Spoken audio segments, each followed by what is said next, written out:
No one believed him. Not the commander, not the council, not even his own mate. General Corrin had warned them.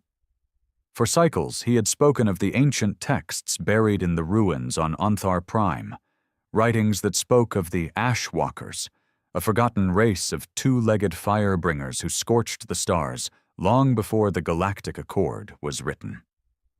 They laughed at him, called him a relic chaser, said his mind had grown old on dust and fantasy. Then the black ships came.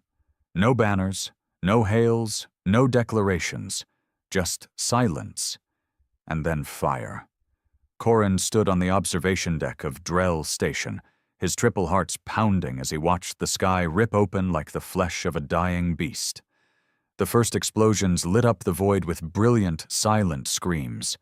Hulls split, fire blossomed in the cold, and the station shook under the impact of a single kinetic strike that passed through two defensive rings like they were vapor.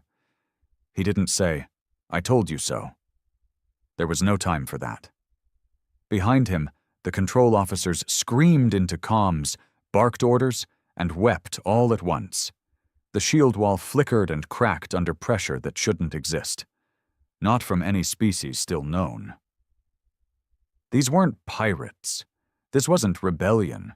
This was methodical. It was brutal. It was human. He knew it the moment the fleet's profile appeared in the war console. Not from shape or engine type, but from the pattern. Straight, tight formations, aggressive push through heavy zones, no pause, no retreat. A voice broke through the madness, trembling. "Sir, we have a transmission." Corrin turned. "Play it." A second passed. Then a harsh voice came through the channel, rough, deep, unapologetic. No translator needed. It wasn't just language. It was war, plain and raw. "You forgot us." Silence followed. The kind that carried weight. The kind that choked every soul listening. "We didn't forget you," the voice continued. "We just had better things to do, until now." Another blast tore through the defense grid. Drell Station's hull alarms howled. "They're targeting the command centers, sir," the tactical officer shouted. "No random fire, no waste." Corrin stared at the screen. He saw the ship's emblem, a black triangle over a red field. Crude, unrefined, like someone had smeared blood over geometry and called it art. It matched none of the known Alliance factions, not even the Wild Rim warlords. And yet, in the pit of his gut, Corrin felt it. The name echoed in his mind, not from memory but from instinct. Human. The myths said they vanished, that they burned too bright, too fast. A hyper-destructive, adaptable race that thrived in extremes but couldn't survive peace. The myths were wrong. They didn't die out. They just went silent. Until now. The shock of that transmission hung in the air like smoke after a detonation, thick, choking, and impossible to ignore. "We didn't forget you. We just had better things to do." The words hadn't been aimed at anyone specifically, but to Corrin, they felt personal, like a blade pressed to his throat by an enemy he'd only read about in whispered legends. Across the deck, officers scrambled.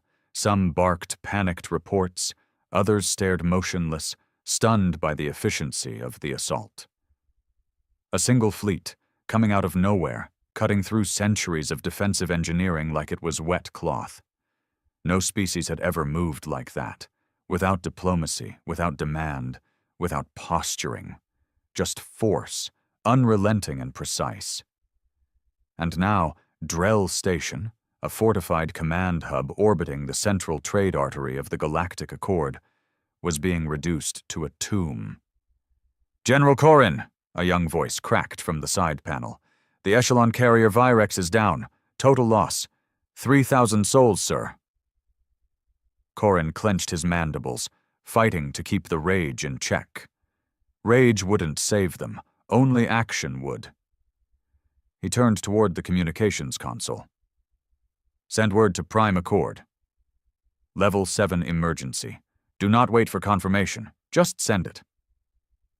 The officer hesitated, his eyes wide. That'll trigger mobilization. Interplanetary conscription. We haven't used level 7 since the Orion collapse, Corin snapped, which happened because we waited too long. Do it, now. The officer scrambled, fingers trembling. Behind them, the main screen showed the invaders' ships moving in near-perfect unison. Sleek, dark, with engines that bled a strange, white-hot energy trail. Each vessel was heavily armed but minimalist in structure. No flashy fins, no unnecessary flares. Everything about them screamed practicality and death. Corin's mind worked overtime.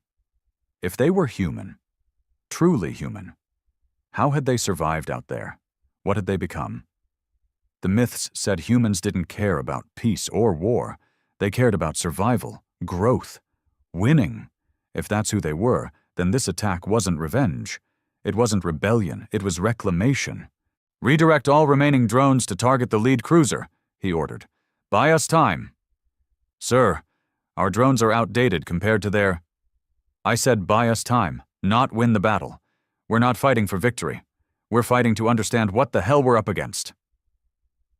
Corin strode toward the tactical station, each footfall ringing like war drums. "Bring up a detailed scan of their flagship." The screen shifted. There it was. The largest of the invading ships, at least 4 times the size of anything they'd deployed so far. Its hull bore deep gouges, likely scars from other battles. Old ones. It had fought before, many times, and won. "No active shields detected," the officer said. "Their armor seems kinetic resistant. Our plasma rounds are barely scorching them." "Who uses raw armor anymore?" someone muttered. "That's primitive." Corin's eyes narrowed. That's confidence. They didn't need shields. They expected to take hits. They expected to outlast. A sudden screech cut through the comms. Static, garbled speech, and then, "Drell Station, this is Commander Grant of the ISS Helldiver. You are now under observation by United Human Systems. Cease hostile action and surrender." The voice was different from the first. Calm. Cold. Calculated. It wasn't a demand. It was a sentence. And it sounded like someone who'd said those words 1,000 times. Corin stepped forward, his mandibles twitching. "This is General Corin of Drell Station, Galactic Accord Sector 17.